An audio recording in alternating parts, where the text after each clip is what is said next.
जिल्लायाव बर' बिजोङा थैबाय गैला बिनि बेबस्था मारैबा जों लाबोफिननो हायो गुवाहाटीयाव ओरैबायदि बुरजा दंमोन दा 6खानल' दंसै 6 गंल' स्कुल दंसै बेफोर बेहाय दंब्लाबो सासेल' फोरोंगिरि दा ओंखायनो गार्जेन ना मानो हरनो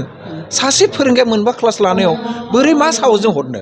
ओंखायनो जों बर' कसारी वेलफेयार अट'नमास काउन्सिलनि एजुकेशन डिपार्टमेन्टआ बिसेसकै जोंनि काउन्सिला टप प्रायोरिटी होदोंब्लाबो एजुकेशनखौ जों हायाखै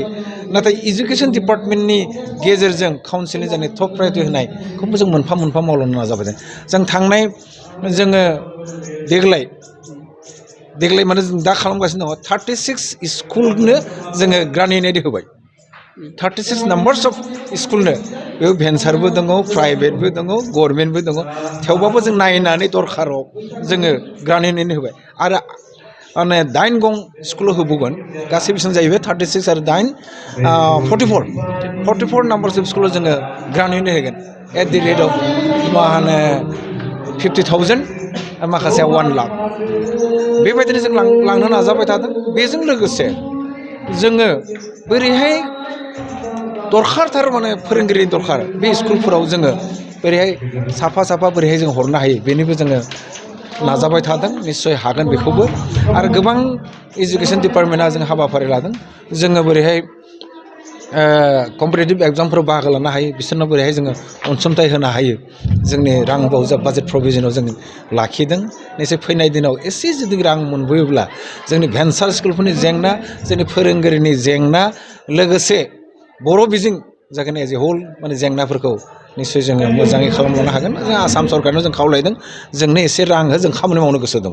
जों सिनसियारलि जों खामानि मावनो गोसो दङ आरो जों हागोन आसाम सरकारनि जानाखि एजुकेशन मिनिस्टार बिथांजों बेफोरखौ जोङो टेकआप खालामबाय थादों जे मानो बिदि जादों जे खेबसेयावनो जाहाथे जायो जेंना जाया बेफोरबायदि गोबां उदाहरन दङ बुंनो लुगैया गोबां फरायसालियाव बेबायदि हरदों जायनि थाखाय बेखौ माने पस्टिं खालामनायाव गोबां सम लादों गोबां रां रुफा खरसा जादों बे जाहाथे फैनाय दिनफोराव जाया जों एजुकेशन मिनिस्टारखौ गले गले खावलायदों बिथाङा खोथा होदों बेफोरबायदि जुदि जाया होननानै आरो बिथाङा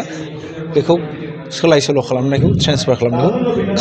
खालामगासिनो प्रसेसआव लाबोगासिनो मोनसे फोसावथाय क'क्राझार जिल्लानि सिङाव थानाय दा रियेलिटी पाब्लिक स्कुलाव पाब्लिक रिलेशन अफिसारनि गोनांथि जादों गोसो गुदुं बिजाथिफोरा थाबैनो जगाजग खालामनो हागोन पाब्लिक रिलेशन अफिसारनि थाखाय बिजाथिया इंराजि आयदायाव MA खालामनाय जानांगोन नङाब्ला मास कमिउनिकेशन एन्ड जार्नालिज्म आयदायाव